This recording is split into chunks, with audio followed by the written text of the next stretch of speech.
And welcome back. We're here for ESPN Saturday night, and this Orlando crowd is having a great time here. Str8 Rippin won, Believe the Hype won as they gear up and get ready for game number 3. Farouk, this is one of the craziest tournaments I've ever seen. These games are so close, going back and forth, being played unconventionally, and here's a third game type in our second match of the night. It's going to be Oddball on Heretic. You know how it works. The first team to hold the skull-shaped oddball for 250 seconds will win the game, or the team that's leading with most time at the end of 15 minutes. We're jumping on board with Maniac. He just went positive last game. Let's see if he can do it again here on Oddball. He's going to move with the rest of the Believe the Hype squad. And Scott, it looks like their strategy to open this one is lock down pink. Yeah, that's pretty much what they did, Chris. They sent 3 people pink, and then they had a guy in the base to spot shoot and try to keep them at their heels. Pink 2 red side, Nick.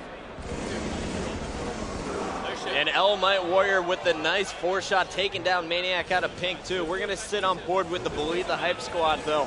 They're going to be trailing to start this game as Str8 Rippin is going to grab the first oddball. Watch the ball. Watch on ball. Nice. Pick it up. Good shot, 3. Right, push the pink. You're going to be top right. Top right. Car, push the car. Pink straight right now. Watch on the pink. Car 3. Pink 3, don't shoot their pink. They're pink squared. They're pink weak. They're newer. Blue shield, Alamite. Watch the ball. Blue shield, Alamite. Blue 2. Blue window, blue shield. Pink 3, guys. Run up blue to ball. Red pink. Red newer. Pink 3. Shoot red newer. Just like newer. Red pink 2, legit. Car 3. He's their street.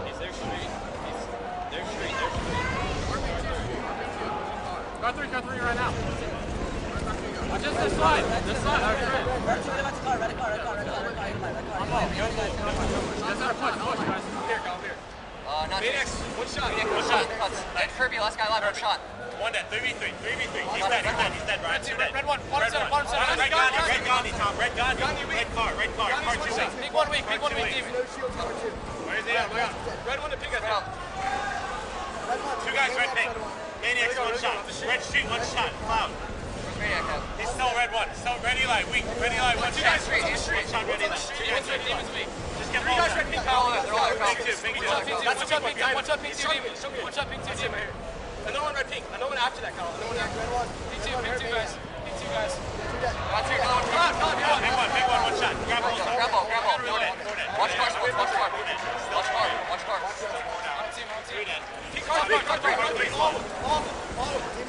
On the slide, 1 shot. Punch this out. I died. 2 weak. 3 dead, last guy, part 2, come on. Kelly's got him. Watch spawns, Eric. Watch P1, guys. Watch P1. Red pink 2, guys. Pink 2. Demons 1 shot. Under red, lift it up top red. Pink 2 weak. Pink 2 weak. Bottom red 1 shot. Red 2. Another one lifted red 2 and red 1. I'm watching. So after 3 minutes, Str8 Rippin is the first one to put 60 seconds of ball time on the scoreboard. And this guy right here we're watching, legit, his shot is on.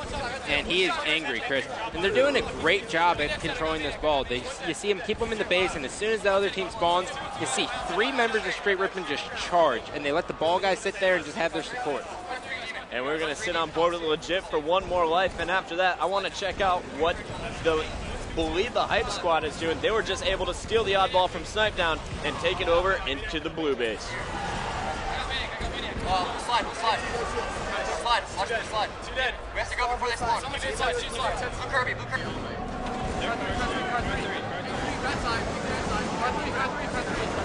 3, Red 2, legit. Red car, legit. Red car, weak.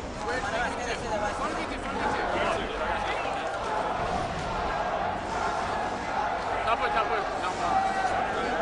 Red 1, red 1.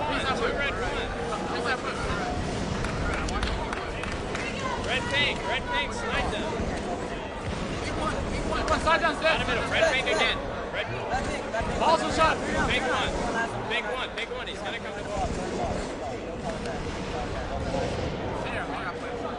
All right, so joining us now in the booth, Ghostayame from Team Classic, and he is all smiles. Ghost, Congratulations, first of all. Thank you. One of the luckiest things I've ever seen happen at an MLG competition, but you guys were able to take a bad situation, turn it into a positive, and then you came out on top over Ghostayame, and you shocked the whole world by advancing to the winners bracket finals. How are you feeling right now? Pretty much on cloud 9. I mean, if I had beat them originally, I was going to be on cloud 9. But then after the mishap that happened on the main stage, and then capitalizing on it, I mean, I feel amazing. And now after you guys had that second chance there in game number 4. What was your mindset going into that one? Well, as soon as it happened, I knew that it was a complete mind breaker for Ghostayame. You know, I mean, clearly had the game winning cap. You know, it was close to the flag, 5 seconds left. But as soon as that happened, I mean, Best Man looked at me and he said, you know what, we got it. And as soon as he said that to me, I just knew that we just needed to take over the next game. And speaking of Best Man, he seems to be playing the best Halo of his life at this event.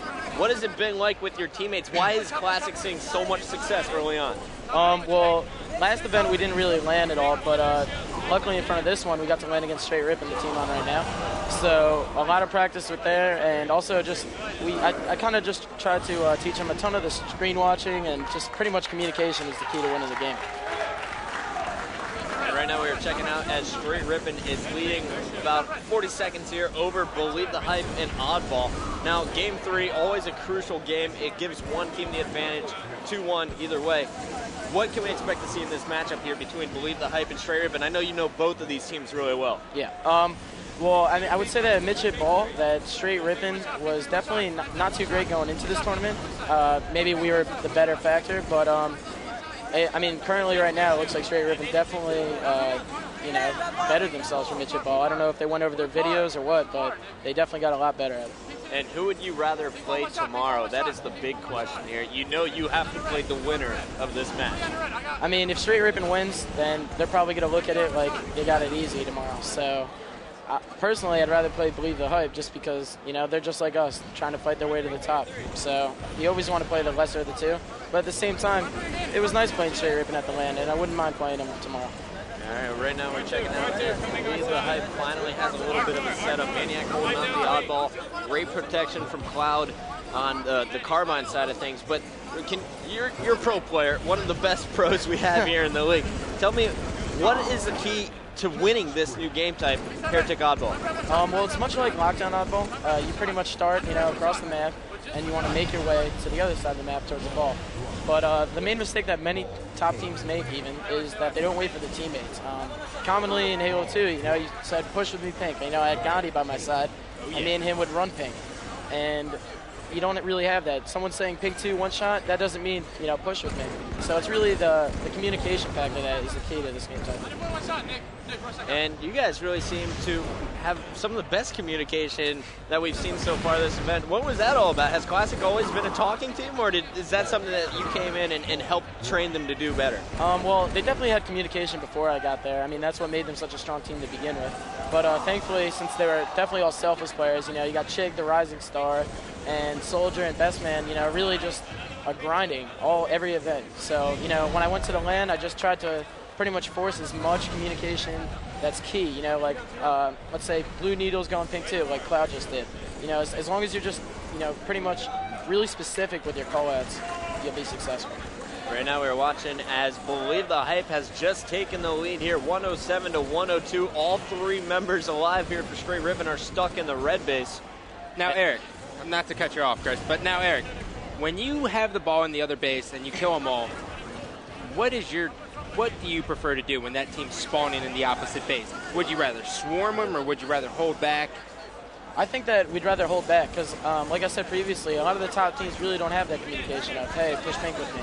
And if you do swarm them, you know, their only pretty much objective is the kill, you know, the swarmer. They got the flanker. A lot of the times you see, you know, Walshy flanking or Naded pushing into the base, and that's pretty much, you know, the easy kill. And, you know, he can die and respawn and, you know, flank again, but this isn't Lockdown Oddball anymore, it's midship. So personally, I'd rather just try and let them fight their way across the map, and then, like in Halo 2, just move the ball around the map. You know, if 3 guys push pink, move the ball car, and wait for our teammates to spawn. Now I got 2 questions real quick for you guys. First of all, 49-49. Who do you trust the most on your team to get that 50th kill? I would definitely have to go with Best Man. The kid clutches pretty much every Team Slayer that we've ever had.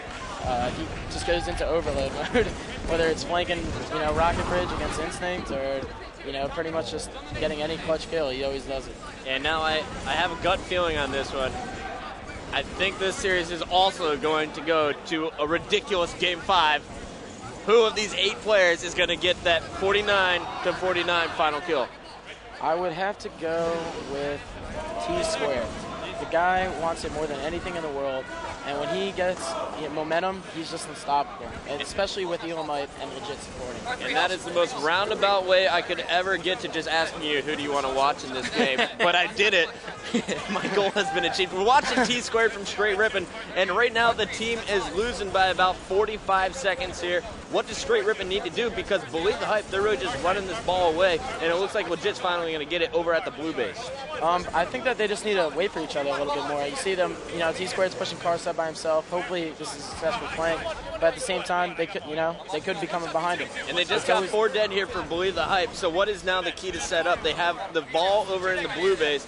It looks like they just lost a player over on pink side, but Tsquared has Carbine on lock. Exactly. So what you want to do here is pretty much move the ball towards car and just stay alive. The entire key is pretty much just to stay alive. If Kyle and Tom stay alive long enough, then it pretty much allows their teammates like Legit and Snipedown to spawn pink 1, to spawn red 2, and to help them out while the other team is pushing on them. That way they're getting shot from behind, so they have to push towards Tom, and he just watches the screens and peeks out. Now, when you're playing the oddball game time, I was just taking a look there. We have 4 minutes left on the clock. How much does that clock come into your guys' mind when you're playing, or are you only thinking about what's happening in that moment? For my teammates, they're always looking at the clock, I believe, but for me, I have a problem with getting in the zone. I really don't think about anything except for what's on my screen and making sure that we're always doing the right thing at the right time. I mean, when it's the last minute, last 2 minutes, we're down, we're above, you always try and squeeze out those last few seconds. But, throughout the entire game, if you milk it throughout the entire game, you'll be fine for the end. You don't need to milk it just in the end. All right, well, here we go. Str8 Rippin looking to climb back into this game. They were down by about 40 seconds. Now it's 160 to 156 and counting. And they're about to retake the lead if Tsquared to hold on to the ball, but they're getting heavy pushes coming here from across the map. Long-range shots from the Carbine side. And I guess what do you do here? You have the oddball up in pink. Why bring it up there, and what do you do once you do have it up there? Well, pretty much once you bring the eyeball up in the pink, that pretty much shows you that the rest of the opposing team is probably just on Carbine. So if you just stay on Pink Street and like Tsquared saw, you saw 2 guys push blue and 1 guy push red, then you just got to really single them out. I mean, there was 3 guys on blue, and if Tsquared just watched blue with his 2 teammates, they definitely could have easily, just stopped their push, and then worried about the other 2 guys that were pushing from red. And it's all tied up, basically. Before you go, Ghost, got to congratulate you again, but I got to get a prediction here. 2 minutes, 30 seconds left on the clock. Who's going to win this one? Well, after what just happened, I'm pretty sure that Str8 Rippin is going to take this one. Str8 Rippin's going to take it. Any reason why? Well, Tsquared's pink 3, and Believe the Hype's on spawn, so it just kind of looks like they have a pretty good spawn set up right now. And even if Str8 Rippin takes this game 3, who wins the series in how many games? I would have to, if Str8 Rippin wins this game, I would say that Str8 Rippin would definitely probably win this in a 3-1 fashion. They got a ridiculous construct king strat down, and oh wait, what's the next game type? Is it narrow? Yeah, it's narrow CTF. Narrow CTF? Onslaught CTF. Onslaught CTF. Oh, it's Onslaught CTF. All right, well, with Onslaught CTF, I would have to go with, definitely Str8 Rippin in a 3-1 fashion. 3-1 fashion. Well, that was all 4 dead for Str8 Rippin. Believe the Hype is going to get the oddball back. Ghost, I'm going to let you stay in the booth here until this game finishes before we kick you out of here and make you go celebrate your huge win over Triggers Down. Yes. Now to bring it back 2 minutes, or about like a minute ago, when they spawn car and you have it pink, if you were the one spawning car, wouldn't you just rush top middle because it's so much shorter than it used to be in Halo 2? Exactly. I mean, that's what I saw. Gandhi, I mean, what did we do when we had pink? What was the only thing to stop the pink strat? It was to push top middle. Yep. I mean, many players don't really understand that yet, but if you have that experience from Halo 2, a lot of things really transfer well to Halo 3. And here we go, 60 seconds left, and it looks like, Ghost, your prediction was wrong. Hey, we all can't be Walshy. He did call that to a T. That's ridiculous. Incredible. And it looks like Believe the Hype is going to take